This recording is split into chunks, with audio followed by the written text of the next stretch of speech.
So in the previous videos, we talked about the discovery of nuclein or nucleic acid, and we said that it came from pus bandages, aka Dr. Pus. And then a little bit later on, we had some studies that were basically showing that there was a transfer something.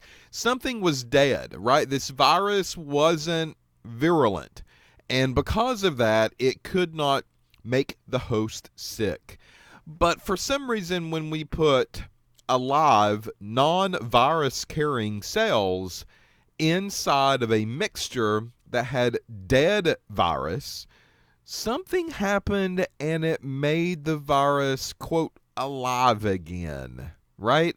Because that rat died. So there's more to the story. There's got to be more to the story in order for these puzzle pieces to fit together and make sense. So the next experiment that I want to talk to you about is this thing called the Hershey Chase Experiment. All right, so 1950s, that's where we're at now. We had two scientists that came together. Alfred Hershey. Guess what the last one's name is? You got it. Martha Chase. Left out an F. Alfred. Like Batman Alfred. All right, so Alfred Hershey and Martha Chase did an experiment into a laboratory. And what they did is that they confirmed that DNA was the genetic material. Now, how did they do this? Oh, they got kind of crafty. What they did is that they targeted something called the T2 phage, mosquito virus. And the DNA of the phages were labeled.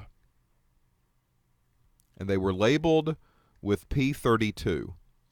This is radioactive, right? Phosphorus 32. If you look at the chart, on the periodic chart, look at the weight of phosphorus. You're going to see it's probably not 32. Now, the question is, why did they do this? Why did they target and label the phosphorus out of everything that they could label? Well, keep in mind the argument up to this point. The argument was DNA versus protein. Well, DNA has carbon. Guess what? Protein's got carbon too. DNA has hydrogen. Guess what? Protein has hydrogen as well. And if you go through the list of the common elements, there's many of them that they share. But phosphorus was found in DNA. And all of our proteins, which came from amino acids, well, none of the amino acids really have phosphorus at all. So this is a target element. We find it in one, but not the other. And if we want to know what they do, then that's the element that we probably need to pick. So P32 was used, and it was a marker for the DNA. All right. Then they took E. coli. Okay, so there's E. coli. And they allowed this T2 phage to infect the E. coli. So this T2 phage basically landed on the surface and squirted their virulent liquid into the E. coli cells. And they monitored it. And what they found is that the P32 went inside of the E. coli. And there you go. That proved, one of the ways that proved that phosphorus was getting transferred over from one thing to another. And if phosphorus was only found on the DNA, what that is telling us is that the T2 phage was transferring DNA into the E. coli. It was not transferring protein into the E. coli because the P32 was the one that showed up. But they said this was not good enough. Not yet. So then in round number 2, what they decided to do is label sulfur. And it's a sulfur 35. Again, it goes back to the difference between DNA and protein. In DNA, we do not find sulfur at all. It doesn't show up. However, in protein, we do have a few, not many, but a few of amino acids that have sulfur. So they radio-labeled it S35. And then they went back, and this T2 phage that had sulfur 35 in it now in the protein structure was monitored. And the T2 phage was allowed to inject the E. coli, and we did not find any S35 to show up. S35 was not found in any of the cells, but P32 was. And this was a giveaway that DNA was getting transferred and not the protein. Hershey and Chase go on, and due to their studies, they win a Nobel Prize for their discovery in 1969. And this is really leading now to closer and closer and closer to DNA being one of the major genetic carriers that we need to talk about into this lecture. But this is how the discovery process began to happen. All right? Now, the issue that some of you might have is that at no point in time yet have I talked about Watson and Crick. And if you've taken a biology class, you probably have heard quite a bit about Watson and Crick, or maybe a high school science course. The problem is that Hershey and Chase, they didn't quite take the extra step.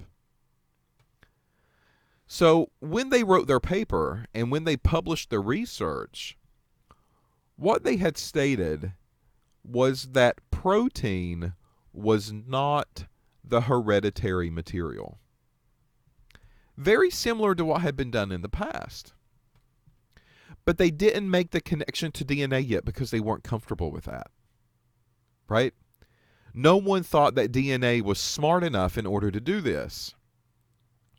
So, being researchers and wanted to make sure that their studies were legitimate, they did not want to be ridiculed in the scientific community. So they just backed off from the DNA part at this point. So they wrote this paper and they did all of this research and they presented all of these findings and results, and they summed it up to the fact of protein was not hereditary. Our studies are showing protein is not hereditary, but never did they make any conclusions about DNA. It was left off. They were not comfortable to say that DNA was hereditary. And they claimed that DNA had an undefined role. So 1 year later, 1953, Watson and Crick get together. Of course they see these studies. Of course they read the papers and do the results. And in 1953, Watson and Crick proposed the double helix structure of DNA. They also suggested a copy mechanism. And then they went one step further. and they claim that DNA was responsible for all protein synthesized in the cell.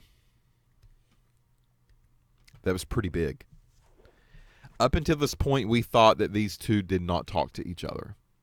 We thought that DNA had a role. It was made on its own.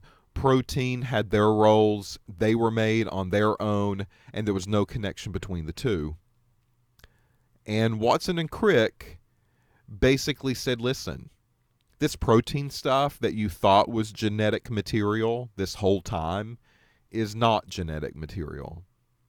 It is the DNA, the nucleic acids, that's the genetic material. And not only that, but we're going to go another step, and we're going to say that the DNA that you ignored all of this time actually makes the protein that you were so concerned with over all of these years. That's pretty powerful stuff. That was a hard pill to swallow as well. But now, you know as well as I do, when we talk about genetics and when we talk about DNA, you have hardly heard any of these other people. But you have heard, probably, of Watson and Crick. Now, before we go any further, there's a lot of terms that we've thrown out. Protein and DNA and nucleic acids. And the lingo is becoming more and more complicated. So we just need to take a break. And we need to take a look at structures. We need to really pinpoint what we are talking about before we go on and talk more about the logistics of the DNA molecule. And there's 3 terms that I'm going to leave you with before this video closes. And one term is called a nucleotide. T-I-D-E. The second term is called nucleoside, S-I-D-E. And the third term is called nucleic acid. Nucleic acids are what we call macromolecules. If enough of these get together, we can see them with our eye. They are huge compounds. They go on and on and on and on.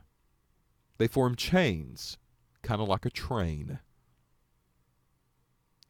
The nucleotides are made up of nucleosides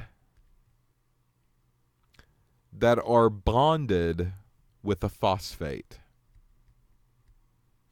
Now, remember that experiment that used radio-labeled phosphate? Well, right there it is.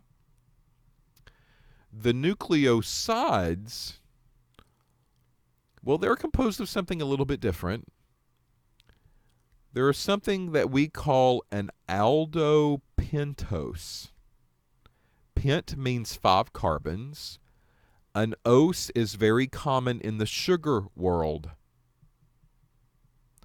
Aldo, you see al in front. Maybe it leads you to believe an aldehyde. We'll look at that structure, though, when we get to that point. And they are linked to a nitrogen of one of these 2 things. A purine or a pyrimidine. Now we're talking science. So let's kind of recap these 3 terms. One is the nucleoside.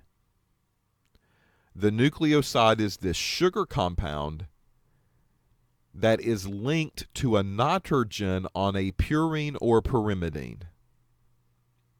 So there's multiple components in a nucleoside. A nucleotide is a nucleoside down here below, but it looks like they are linked with phosphate groups, or a phosphate group is on them, some form or some fashion. The nucleotide You see the T here, this positive means addition, right? We are adding something. Nucleoside is going to be the foundation.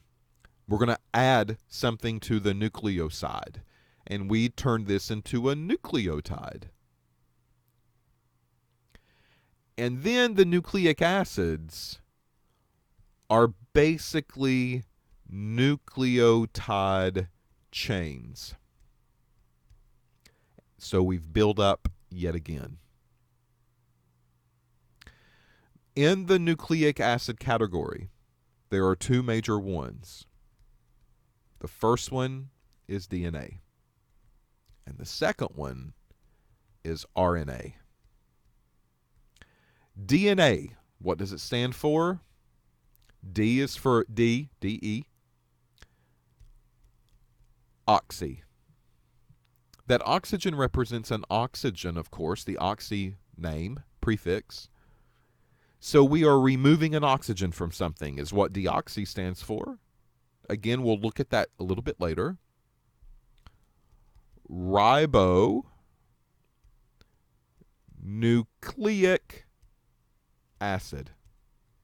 So there's D, N, A. RNA is slightly different. RNA is not a deoxy form.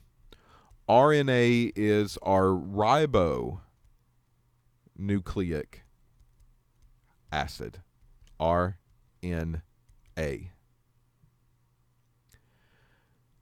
Nucleic acid, pretty important because it's found in all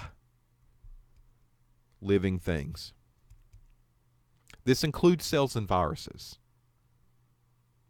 I can also take a strawberry. It's living. I know it doesn't talk to you, or at least I hope it doesn't. But it's living. And I can take a strawberry into a lab, and I can extract the nucleic acid from it. It has DNA too. That's no different. You're not the only one. You're not that special. Yeah, you've got DNA, and we can extract that DNA, and we can analyze that DNA, but there's plenty of things that have DNA. And something like a strawberry or an onion are perfect examples of very simple objects that we can bring into our lab and extract the DNA from and actually physically see it. So in the next video, we're going to continue on with this discussion. We're going to have to go on and talk about purines in more detail, pyrimidines in more detail. How are these things actually linked up? Because until we kind of clear out this whole concept of DNA, we will never understand how a DNA test will work in a forensics lab. We have to understand the structure first. And this is our first step toward that direction.